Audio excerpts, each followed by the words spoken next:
எழுத்தாளர் சுந்தர ராமசாமி அவர்கள் எழுதிய பிரசாதம் சிறுகதை பகுதி 4. 73-47 வாய்விட்டு சிரித்தான். ஒரு பையன் கையில சிக்கலையே. நாயா அலைஞ்சு பார்த்தேன். பிறந்த நாள் ஐட்டம் வேற மனசுல உறுத்திக்கிட்டு இருந்துச்சு. சரி, அர்ச்சகரானா அர்ச்சகர்னு பார்த்தேன்.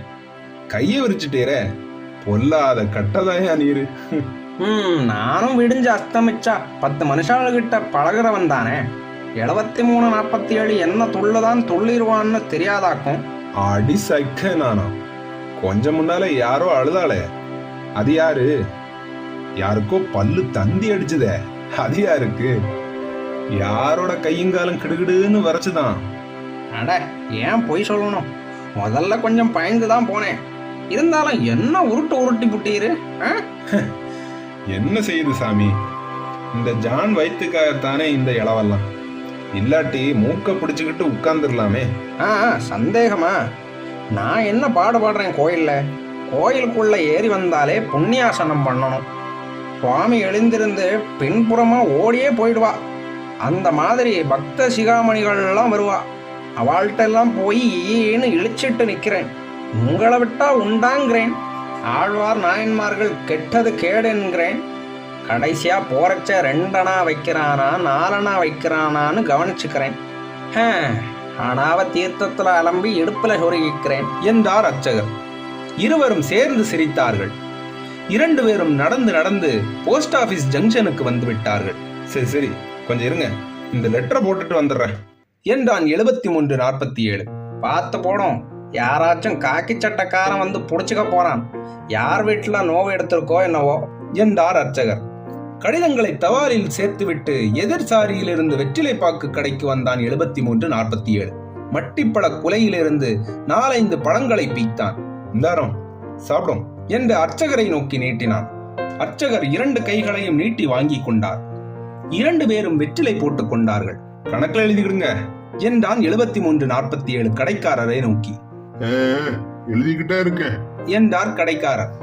சும்மா எழுதுங்க, 2 நாள் கழியட்டும், செக்கு கிழிச்சு தந்துடுறேன். நடந்து 2 பேர்களும் பரஸ்பரம் பிரிய வேண்டிய இடத்திற்கு வந்து விட்டார்கள். அப்புறம் சாமி, நான் கிளம்புறேன், ஒன்னும் மனசுல வச்சுக்கிடாதீங்க என்றான் 73-47.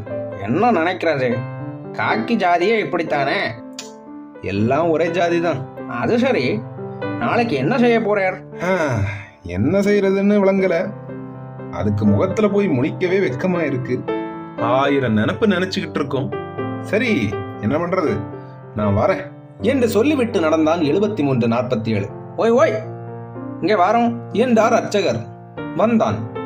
அர்ச்சகர் அரை வேஷ்டியை லேசாக அவிழ்த்து விட்டு கொண்டார். இப்பொழுது வயிற்றில் ஒரு துணி பெல்ட் தெரிந்தது. துணி பெல்ட்டில் ஒவ்வொரு இடமாக தடவிக்கொண்டே முதுகுப்புறம் வந்ததும் சட்டென்று கையை வெளியில் எடுத்தார். 5 ரூபாய் நோட்டு. இந்தாரம், கையை நீட்டும்.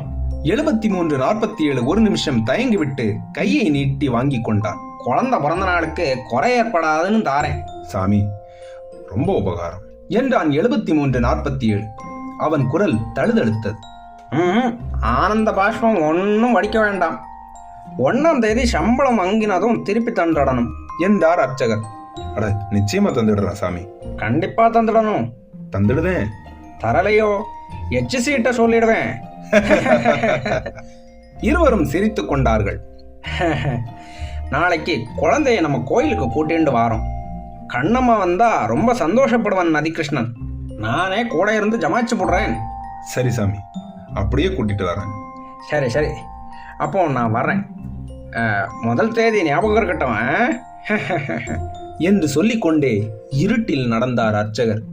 73-47 அவர் மறைவதை பார்த்து கொண்டே நின்றான்.